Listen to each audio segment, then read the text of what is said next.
Hello and welcome. My name is TyrionLanstr. Alright, folks, the other aspect that we recently got is the development of alliance buildings. So, alliance buildings are right here. You can see them. I'm pulling up the world map so we can see them. You've got the alliance banner that's been around for a little while. It just gives some buff, either gathering speed or in our case, we have a spearman defense buff. There's the resource warehouse, the defense tower, and the Alliance War Camp. I'm going to go through each of them and explain what's going on with them, what to do with it, and why it matters. So, the Alliance Warehouse. First of all, I love this. It just makes so much sense. It gives you a bank outside of a random person who has to maintain that bank. It means that you can store your excess resources. So, look, I've got some extra gold dragons. Sure, I'll toss it in the bank. Why not? And you know what? Before I go to bed, let's just store them all. I'll throw them all in. So as you can see, there is still a transport tax. So when I'm doing, 7.9, it's not going to all get there. There's a 7% tax on it. But, doing pretty well. And the really cool thing is that once it's in the warehouse, there's no tax to take it out of the warehouse later. So I think that's really cool, a really nice kind of saving on the transactions that they're doing with that to kind of encourage people to really utilize these warehouses. And I am such a big fan of that. Something important to realize though as you're doing this, this does need to be maintained in terms of when you want your resources back, you do have to apply for it. So you'd hit apply. I would say, I want, however much gold or grain or whatever it might be. And then there is someone who would need to go and approve that. If you look at your alliance list, under your member list, there is now some new positions. There's always the diplomatic advisor, the knight commander, but now we have a financial advisor, but a master of the warehouse as well. So those two, I believe, both financial advisor and the masters of the warehouse, there's master of the warehouse 1 and master of the warehouse 2, all three of them, I believe, are able to approve different transactions with the bank. Now, we, of course, have the Knight Commander, but now we also have Protector 1 and Protector 2. That has to do with the new Alliance Defense Tower. So this one, basically, you can just give everyone in the Alliance a truce on the spot, simply for just activating the defense tower when it's on cooldown. The people that are able to do that are those protectors. That's the point of that new role. So we have the warehouse, the defense tower, and the war camp. Again, the resource warehouse is going to allow you to get resources much more easily. It's actually acting as a bank. The defense tower, by giving that bubble, I really think the implication that it has is that it's going to make invading really, really difficult, because now you just need to have one of those protectors online or have them be someone that can hop online quickly, and the second you see a merit hunter pop up in your kingdom and scout a single person, you just say, hey, throw on a bubble for everyone, and then the whole alliance is bubbled.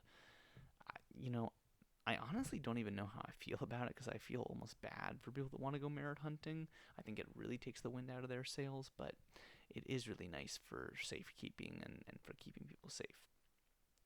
I believe it only applies to people on that particular kingdom. That would be what makes sense to me. Also, something just to be aware of, it does actually cost resources to build these buildings each time. So as you can see, it says this timer, we have to rebuild it, to my understanding, after that timer expires, and then we'll need to use more of our alliance resources to do that. And that, of course, comes from this, whenever we get a rebel gift, we get some of the resources. As you can see, for a level 4 gift, you get 4 of the resources. So as you can see, we have a ton of them. I don't think that we're going to be running out of them anytime soon, but we have over 28 million. So I feel fairly good about that lasting us a good little while, and us being able to maintain our warehouse, our war camp, and our defense tower for as long as we need them. Now, I haven't talked about the Alliance War Camp yet, and that's because I saved, in my opinion, the best for last.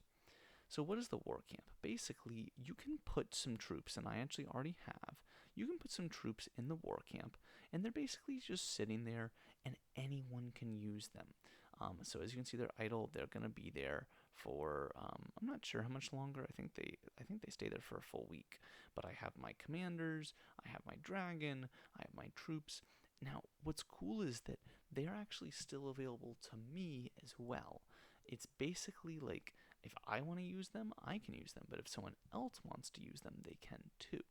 So if I wanted to do a quick hit on someone, like I would be able to start a rally on this rebel camp, and I can, it's level 3, but I can use my own commanders, and there we go. I'm good. I can use them.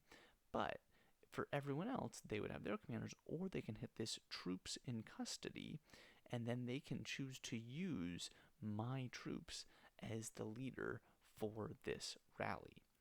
Now, why does that matter? Why would I do this? Why am I letting other people use my troops? Well, because I get the rewards for it. So I want to show this. I have not hit a single Brave Companion camp since this event has started. The Brave Companion is connected with the recent event that we had.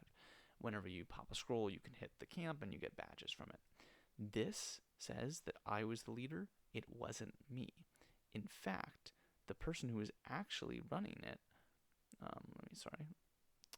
was actually Sirhat here. Okay, Sirhat ran it, but used me as the rally leader, and then sent some of his own troops to join.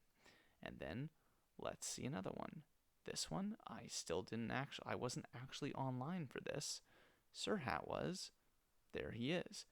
Now, what is cool about this is that, sure, I'm getting a few wounded, a few losses, whatever. It's just T1s. I don't care. But I'm getting badges each time.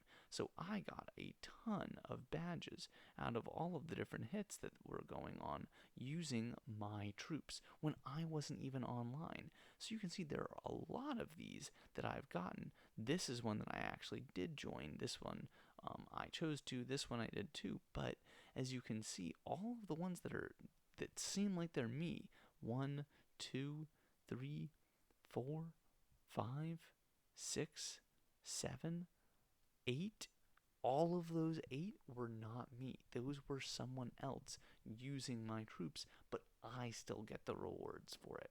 So it's a great way to get to do that.